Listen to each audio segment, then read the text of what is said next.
Hi, I'm Wendy Yi, and welcome to the Dice Tower. Today, I'm going to be reviewing Hello Kitty Day at the Park. Now, this is by Roberta Taylor, who did Creature Comforts, Maple Valley, some other games. So this is a fun IP on a designer that, I've played a couple games of before. So I'll go ahead and show you kind of how it's played, and then I'll share you my thoughts. In Hello Kitty Day at the Park, players are trying to have the best day at the park that they possibly can. And they're going to do that by moving around on this board, adding extra tiles, collecting these cute little icons, and eventually fulfilling these activities like shooting marbles, eating cookies, and visiting the carnival. On a player's turn, they're going to be completing these 4 steps. They're going to place out a park tile. They're going to move their character, complete adventures, and then draw new tiles and new cards, if applicable. Let's talk first about placing a park tile. So on your turn, you're going to place a park tile, and you do have to make sure you match up the grass with the grass and the bushes with the bushes. But if you happen to match icons next to an adjacent tile, you can go ahead and take one of those icons. If you match next to the same color but a different icon, you then get your choice of which tile that you want. You can only ever gain one of these over here. So even if you place next to something that happens to have a bunch of different options and a bunch of different matches, you still only ever get one additional token. So I'm going to go ahead and place this over here. I would gain my cupcake, and then I would put out a park bench. So this means that this activity over here has not been done yet. And then on my turn, I can move up to 3 spaces. Everywhere that I go is going to be a token that I get. So I would move here, I would get a token.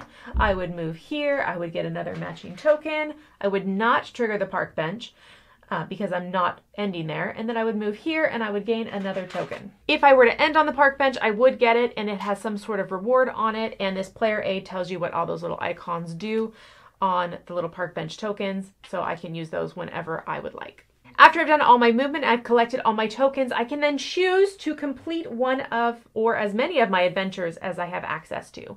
Now you get a discount of one of these icons per card that you complete, so per adventure that you complete, based on the space that you've ended on. So I've ended on the music space. So over here, if you see, I have 2 cupcakes and 2 music spaces, but I only have 1 music, and that's okay because I have a discount of the space that I landed on. So I could spend 2 cupcakes and my 1 music along with my free one, and then I would go ahead and complete this card. When these cards are completed, you gain the points immediately on the side, and then they'll just kind of go away. So I would gain 3 points.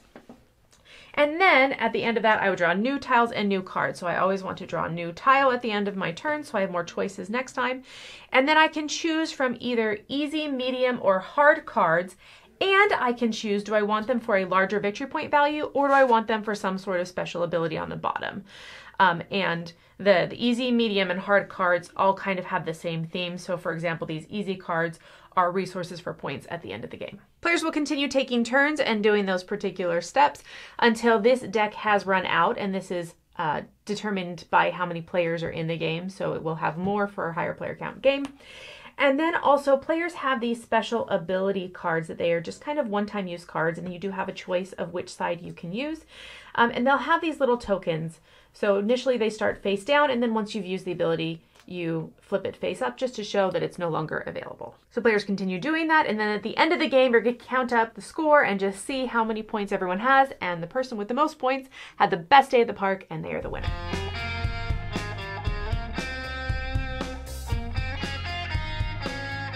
All right, let's start off by talking about the IP of the game. So this is Hello Kitty, and I have to say, when I first saw it, I didn't recognize the designer. And so I was like, okay, well, let's see what we get into here. But this is like a legit game. This is made by a real person that actually knows game design instead of just, some random person that just happened to work for an IP company. So I think this is really cool that this is a well-functioning good game. So it's made for 8+, and I think that age might be a little bit young. So I have a 9-year-old gamer kid, right? And she had some moments in this where she was a little bit tripped up. So this is definitely not a game she can just like pull out and play with her friends by herself at 9 years old. So I want to clarify that. The actual like turn structure of it, I think, is very clean and easy for kids. So you place out your tile, you find, if you get a match, you get a little token, you move your character up to 3 spaces, each space you move, you gain a token, right? So I think all that's pretty straightforward. I think the actual completing of the cards, the completing of the activities is where it's going to be a little bit more complicated. I had to really explain to her and kind of show her how to make the combos work, because you get a discount wherever you have that last space that you've landed on. So if you land on that music space, then each one of your cards can get a music discount if you happen to be trading them all in at once.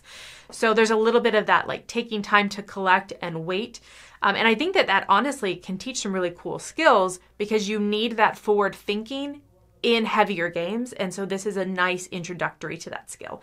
So I think that that's very cool.